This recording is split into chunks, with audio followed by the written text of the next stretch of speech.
नमस्कार देवियों, सज्जनों और सरप्रिय छात्रों, आप सबका हार्दिक स्वागत है शिक्षा पॉइंट पर।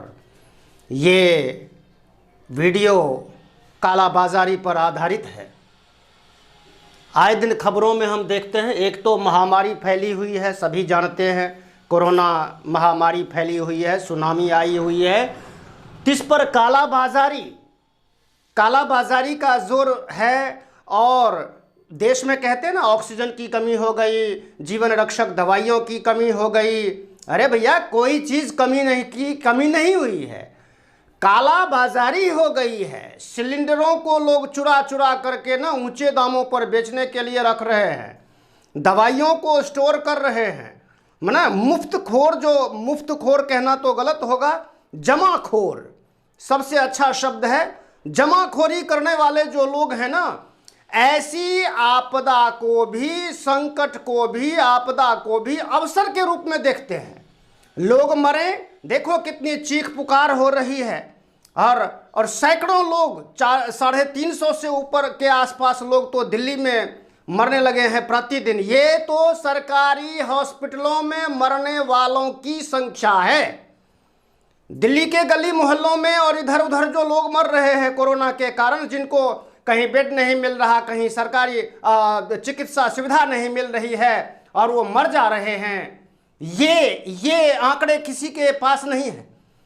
इसका मतलब ये हुआ कि कम से कम हजारों लोग मर रहे हैं राज्यों में, पूरे देश में, लेकिन उनके आंकड़े आ रहे हैं जो हॉस्पिटलों में मर रहे हैं। क्या पता उन्हें भी छुपाया जा रहा हो, दबाया जा रहा हो। ये स्थिति भयानक स्थिति है। उस पर चोरी, मकारी, जमाखोरी, कालाबाजारी है ना, ये सब चीजें ऐसी चीजें हैं जो 21वीं सदी के भारत में बड़ी शर्मनाक हैं। एक कहीं पर कोई संकट आया नहीं कि लोग चीजों को ऐसे जमा करने लगते हैं ना, जो पूंजीपति लोग हैं वो, ताकि ऊंचे दामों पर उसको बेच सकें, 1 रुपए की चीज को 100 रुपए में बेच सकें। हमने कई अवसरों पे ऐसे देखा है, 10-15 रुपए का दूध 500 रुपए में बिकता है, 5 रुपए की गोली 500 रुपए में, यहां तक कि 500 सुनने में आया है कि रेमडेसिविर, और ऐसे सुनने में क्या, वो पुख्ता खबर है कि एक सिलेंडर के दाम 5,000, 10,000 इस तरह से लोग वसूल कर रहे हैं। डॉक्टर प्रिस्क्राइब करते हैं, मेडिसिन लिखते हैं, लेकिन वो मेडिसिन कहीं उपलब्ध नहीं है। आम जो केमिस्ट्स हैं उनके पास उपलब्ध नहीं है, क्योंकि जो बड़े बड़े माफिया गिरोह है मेडिकल में, सबसे, भारतवर्ष के सभी राज्यों में सबसे बुरा हाल, और सबसे बुरा हाल तो क्या कहें, सभी जगह ऐसा ही है। मेडिकल लाइन में तो बहुत ही बुरा हाल है।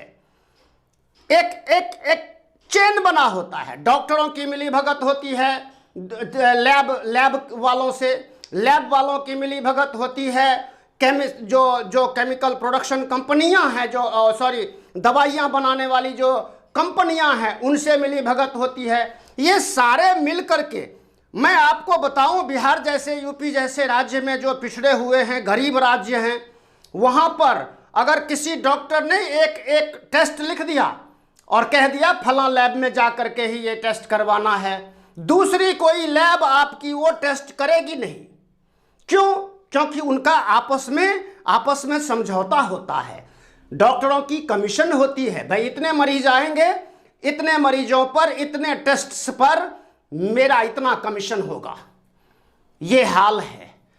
और देखिए, इतना ही नहीं, बिहार का जिक्र आया, और भी कई जहां दारू बंदी है, शराब बंदी है, बिहार में शराब बंदी है।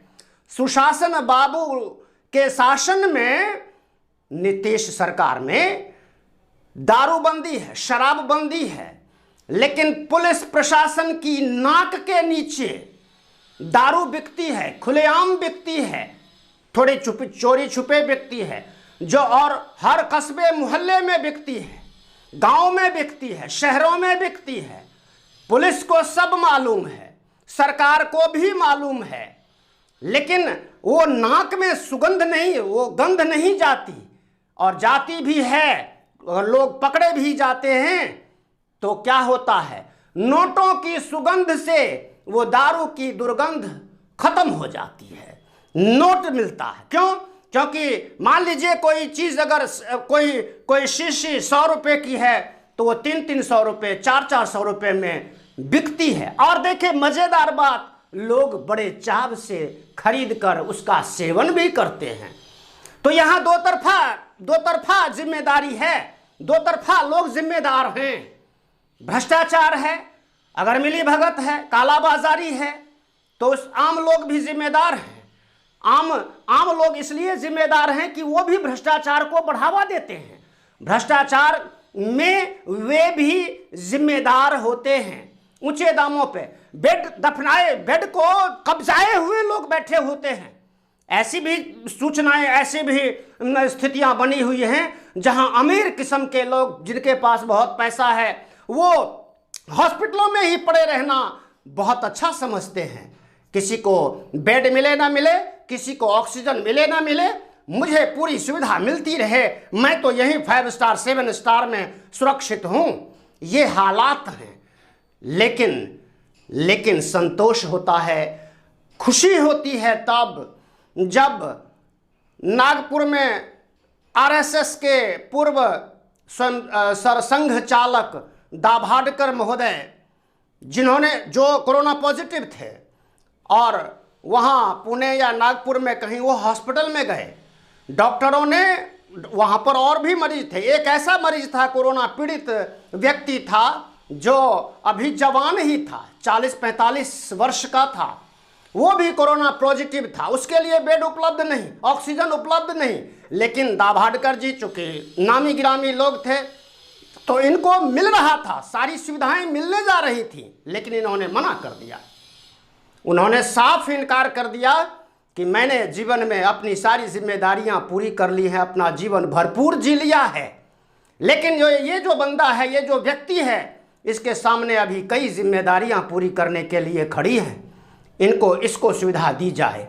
धन्य हैं ऐसे लोग धन्य हैं जो अपनी जान की परवाह किए बिना दूसरों की जान के लिए फिक्र करते हैं। मेडिकल के लोग है ना, डॉक्टर्स, नर्सेस, पैरामिलिट्री के फोर्स के जवान और भी हमारे अध्यापक गण जो अपने जान की परवाह किए जहां भी ड्यूटी लगती है, एयरपोर्ट पे या जहां कहीं भी डिस्पेंसरीज में, हॉस्पिटलों में, जहां कहीं भी ड्यूटीज लगती हैं, उनकी वो ड्यूटी निभाते हैं अपनी जान की परवाह किए बिना। ऐसे लोगों को मैं बहुत हृदय से प्रणाम करता हूं। ऐसे लोगों की बदौलत ये समाज, ये देश जिंदा है, ईमानदारी मरी नहीं है। आज भी लोगों की सेवा करने वाले लोग मौजूद हैं। एक तरफ तो वो कालाबाजारी करने वाले लोग हैं, इनको तो जहां जहां ये पकड़े जाते हैं ना, इनको तो पकड़ के इतना कूटो कि फिर ये कभी उठ करके खड़े होकर के इस तरह के काम में संलिप्त ना हो पाए। लेकिन क्या होता है, फिर वही बात आती है, नोटों की सुगंध जब लगती है ना, नोटों की सुगंध में सारे अपराध छुपा दिए जाते हैं, मामले को दबा दिया जाता है, समाप्त कर दिया जाता है। यह भी एक दुखद पहलू है।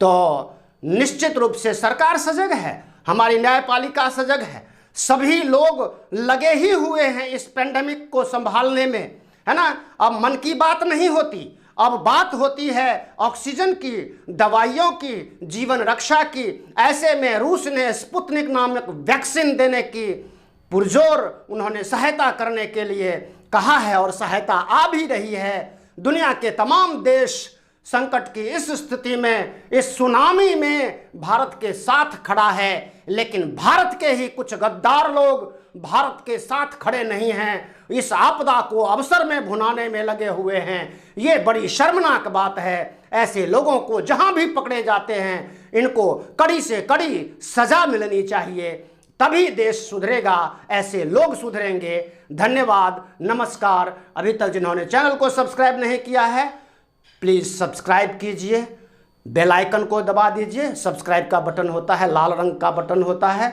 आप जब मोबाइल देखते हो आपके ठीक राइट हैंड साइड में होता है वो, ऐसा कीजिए।